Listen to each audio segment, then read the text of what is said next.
ہو سکتا ہے ہر چیز آپ کے ہاتھوں سے پھسل رہی ہو اور حالات کی ناسازگاری نے آپ کا حال بے حال کر رکھا ہو، بالکل اسی درخت کی طرح جو خزاں میں ایک ایک کر کے اپنے تمام پتے کھو دیتا ہے، لیکن وہ درخت بہار کی امید کبھی نہیں چھوڑتا۔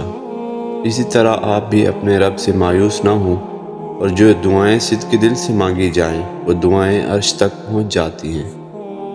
جن دعاؤں میں صبر شامل ہو اور رب کی رحمت پا جاتی ہیں۔ صبر رکھیں، یقین رکھیں، یہ آزمائشیں صرف چند گھڑیوں کی مہمان ہیں۔ عنقریب مایوسی کے بادل ختم ہونے والے ہیں۔ عنقریب اس رب کا نور قبولیت بن کر جگمگانے والا ہے۔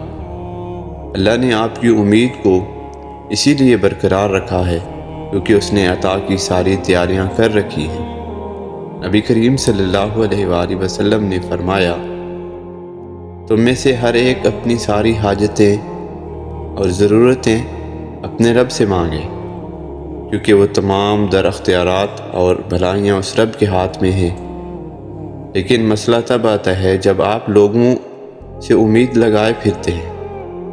اللہ قرآن پاک میں فرماتا ہے، اور جن لوگوں نے اللہ کو چھوڑ کر دوسرے لوگوں کو اپنا مددگار بنا رکھا ہے اور ان سے امیدیں جوڑ رکھی ہیں، ان کی مثال اس مکڑی جیسی ہے، وہ بھی گھر بناتی ہے مگر سب سے کمزور گھر اس مکڑی کا ہوتا ہے۔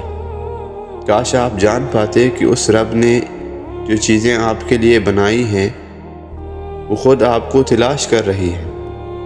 یقین رکھیں وہ آپ کو مل کر ہی رہیں گی، لیکن اصل میں آپ نے اپنی زندگی کے سکون کے لیے ہر وہ چیز تلاش کر کے خریدی جس کو آپ نے اپنے لیے ضروری سمجھا، لیکن نہ تلاش کیا تو اللہ کا فضل۔ اگر آپ اللہ کی مدد چاہتے ہیں تو اللہ کی امان ڈھونڈیں جہاں آپ کے لیے راحتوں کا سامان ہے۔ آپ اگر اللہ کی طرف چل کر آئیں گے تو آپ کی طرف دوڑ کر آئے گا۔ اگر آپ اللہ کو یاد رکھیں گے تو آپ کو یاد رکھے گا، لیکن اگر آپ اللہ سے بے پرواہ ہو کر کسی اور سے مدد کی امید لگاتے ہیں تو اپنا ہی نقصان کر بیٹھتے ہیں، کیونکہ اللہ فرماتا ہے کہ یہ دنیاوی آسرے تمہارے کسی کام نہ آئیں گے، تمہارا رب ہی بس مسبب الاسباب ہے، وہ اسباب کا پابند نہیں، اسباب اس کے محتاج ہیں۔ اگر یہ یقین ہے تو اللہ پر یقین، اگر نہیں تو آپ کا یقین دنیا پر ہے، مسائل پر ہے، اور اگر آپ ذرا غور کریں تو بظاہر آپ کو اپنی کامیابی کے آثار دور دور تک نظر نہ آ رہے ہوں گے، اور آپ کی مخالفت کے طوفان ہر طرف سے اٹھ رہے ہوں، اور آپ کو یہ لگتا ہے کہ آپ کا ہر منصوبہ فیل ہو چکا ہے، تو جان رکھیں کہ بسا اوقات آپ ایک کام اپنے منصوبے کے مطابق کرتے ہیں اور سمجھتے ہیں کہ آپ نے بالکل ٹھیک نشانے پر تیر مار دیا، مگر نتیجے میں یہ بات ثابت ہوتی ہے کہ اللہ نے آپ کے ہی ہاتھوں وہ کام لیا جو آپ کے منصوبے کے خلاف اور اللہ کے منصوبے کے عین مطابق تھا، اور یہ سب اللہ کے پر اصرار مدد کے تحت ہوتا ہے، اور انجام کار اللہ کا منصوبہ ہے اور آپ کے لیے عزت و سکون کا باعث ہے۔ اور اللہ تعالیٰ خود فرماتا ہے، اس طرح ہم نے یوسف علیہ السلام کے لیے اس سرزمین پر قدم جمانے کی صورت نکالی اور اسی معاملہ فہمی کی تعلیم دینے کا انتظام کیا، اور اللہ اپنا کام کر کے ہی رہتا ہے مگر لوگ نہیں جانتے۔ یاد رکھیں کامیابی اور ناکامی اللہ ہی کے ہاتھ میں ہے، اور اللہ پر توکل کرنے والوں کو ایسی غیر معمولی تسکین عطا ہوتی ہے جو آپ کی زندگی کی ہر مشکل کو آسانی میں بدل دیتی ہے۔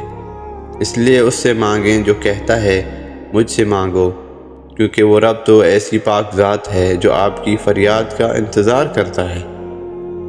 وہ عطا کرے تو رحمت اور محروم رکھے تو حکمت، اور اگر آپ ڈھونڈ رہے ہیں کہ اللہ کی مدد کے وہ خاص پر اصرار راز جو آپ پر مدد کے سارے دروازے کھول دے، تو یاد رکھیں جب آپ عالم اسباب میں اپنی ساری تدبیریں اللہ سے ڈرتے ہوئے قانون فطرت کے مطابق اسی طرح اختیار کرنے لگیں جس طرح اہل دنیا کرتے ہیں، مگر آپ کا بھروسہ اور توکل اپنی تدبیروں پر نہیں بلکہ اللہ پر ہونے لگے۔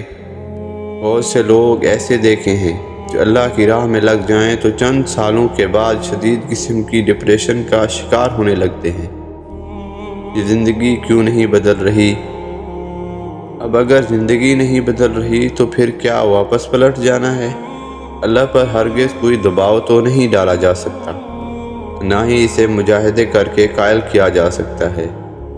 اللہ جب چاہے، اس کی جب مرضی ہوگی تب مائل بے کرم ہوتا ہے، کیونکہ ہر بندے کا اندر باہر سب کچھ پتہ ہوتا ہے۔ اس کے سامنے اداکاری نہیں چلتی، اخلاص چلتا ہے۔